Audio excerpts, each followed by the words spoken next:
Have you ever wondered why peace always feels just out of reach? Why, no matter how hard you chase it through goals, relationships, or achievements, it still slips through your fingers like water? What if the problem isn't that you're not trying hard enough, but that you're trying too hard in the wrong direction? In a world obsessed with control and outcome, Buddhism offers a liberating truth. You don't need to chase life. You need to trust it. You don't need to force peace. You need to make space for it.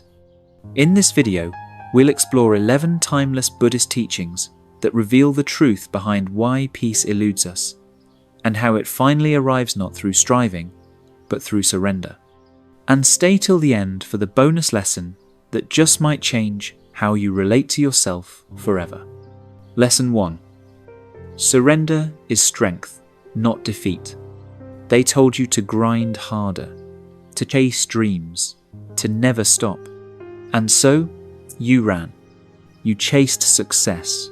You chased validation. You chased love. And somewhere along the way, you lost yourself. Buddhism reminds us that surrender is not giving up. It's waking up. It's realizing that your need to control everything is what's creating the suffering you're trying to avoid. A river flows past obstacles not by fighting them, but by yielding. It bends, it adjusts, it surrenders, and yet it never loses its way. There was once a man who lost his job, his relationship, and his sense of identity all in a single year. He spent months trying to rebuild. New jobs, new goals, new distractions. But nothing worked. The more he forced life, the more lost he felt. Until one evening, he sat in silence and whispered, "I don't know anymore." And that's when something shifted. Peace arrived, not because life got easier, but because he stopped resisting it. Surrender isn't a sign of weakness. It's the beginning of inner strength. It's when you stop clinging and start flowing. Ask yourself, what are you clinging to right now? A relationship that ended? An image of success that was never yours? Letting go doesn't mean losing. It means finally letting the truth breathe. The Buddha said, to let go does not mean to get rid of. It means to let be. Let that truth sink in. Lesson 2. Presence is the only reality. You keep reaching for more money, more purpose, more love. But every step forward somehow leaves you emptier. It's like trying to hold sunlight in your hands. The more you grasp, the more it escapes. Why? Because you're chasing life instead of living it. Buddhism teaches that the past is memory, the future is fantasy. Only this moment is real. And yet, this is the moment we're constantly ignoring. You're planning the next, regretting the last, but rarely arriving where you are. There was once a young woman crippled by anxiety. Her career didn't go as planned. Her relationship ended. Her self-worth crumbled. One afternoon, she sat beneath a tree and simply listened to birds, to wind, to breath. For the first time in months, she felt alive. Not because life changed, but because she showed up for it. The present moment is not a luxury. It's the only place peace can be living in your life. The Buddha said, do not dwell in the past. Do not dream of the future. Concentrate the mind on the present moment. Not because the past and future don't matter, but because they're not real. Only now is real, and only now can set you free. Lesson 3. Your thoughts are not you. Most people suffer not because of life itself, but because of what their mind says about life. Buddhist psychology teaches that you are not your thoughts. You are the awareness behind them. Imagine sitting by a river, watching leaves float past. Your thoughts are those leaves. But most of us jump in and try to chase them or stop them, and that's when we drown. There was a man who was heartbroken. Every thought told him he was unworthy of love, that he would never be whole again. Until one day, he sat in meditation. He didn't fight the thoughts. He didn't try to replace them with positive affirmations. He simply watched them. Slowly, the storm passed, and beneath it, he found peace.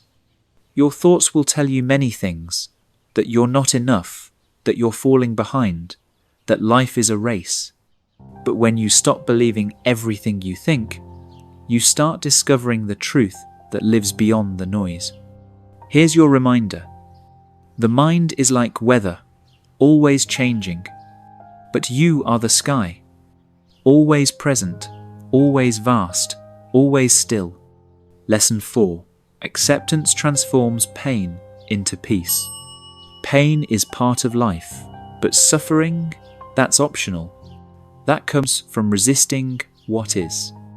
Buddhism teaches, what you resist persists, but what you accept transforms. Think of pain like a fire. When you resist it, it burns you, but when you approach it with openness, it becomes warmth light even.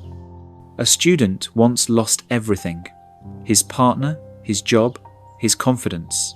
He tried everything to numb the pain work, distractions, self-help mantras, but none of it worked.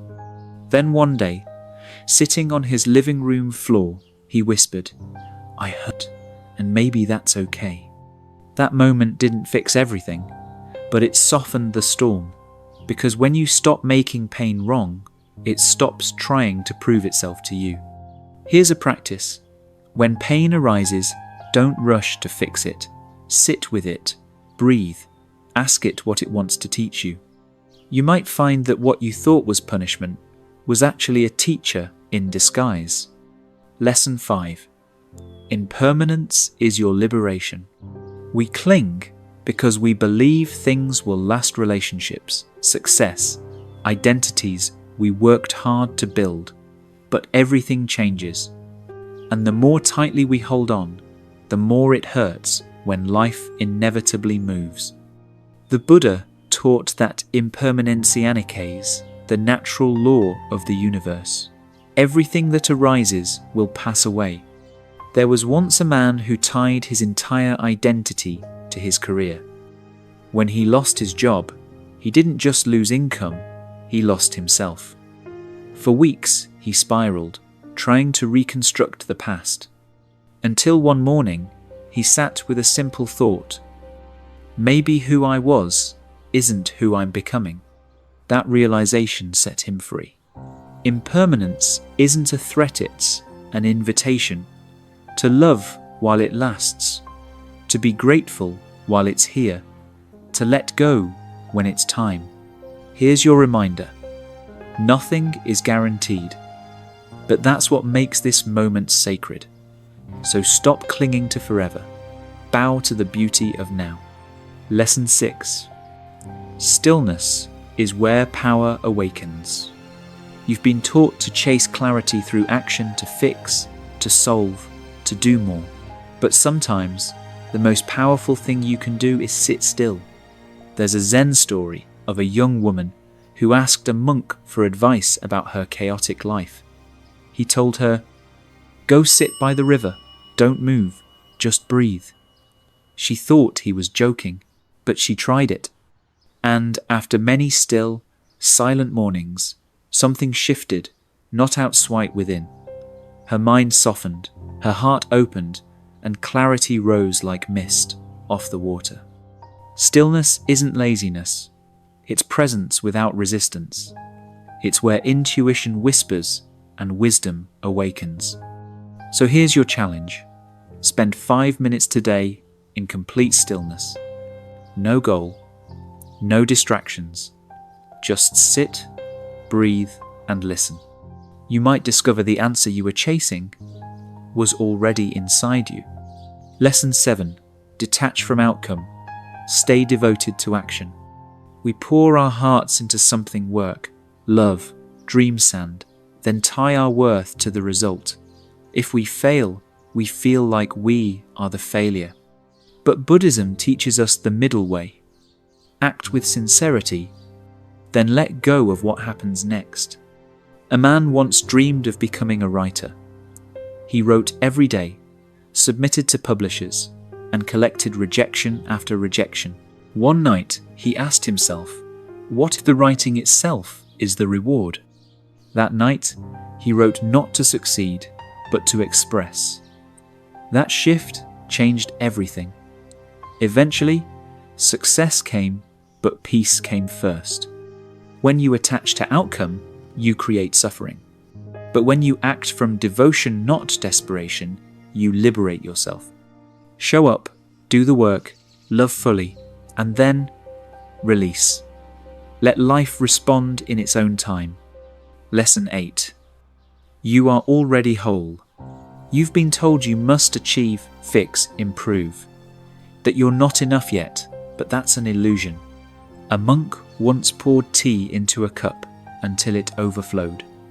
"It's full!" the student shouted. "Exactly," the monk replied. "Just like you. You see, you're not broken. You're buried under expectation, comparison, and self-doubt. You don't need to become more. You need to remember who you already are. What would change if you lived today from wholeness instead of lack? What if every action came from fullness instead of fear? You're not a problem to solve. You're a miracle to embrace. Return to yourself. You're already home. Lesson 9. Drop the identity. Embrace the essence. You've carried roles, names, and narratives for so long, they've become masks glued to your skin. I'm a failure. I'm the responsible one. I'm too broken. But none of that is true. Buddhism invites you to release the labels. You are not your story. You are the awareness watching it unfold. There was once a sculptor who carved a lion from stone. When asked how, he said, "I removed everything that wasn't lion." That's what awakening feels, like not adding more, but peeling away what was never you. Who are you without your labels? Without the weight of who you think you should be? Not empty, free. Lesson 10. The less you need, the more you are. A monk once said, "The less you need, the more you are." In a world of excess, we've been taught that happiness comes from more money, more love, more control. But the more you need, the more power you give away. Think of a tree. It doesn't chase the sun. It simply stands still and receives. What if your peace didn't require more, but less? Need less, want less, and suddenly life feels abundant. Here's your reflection. What's one craving you can let go of today? Not to punish yourself, but to remember how rich you already are. Lesson 11.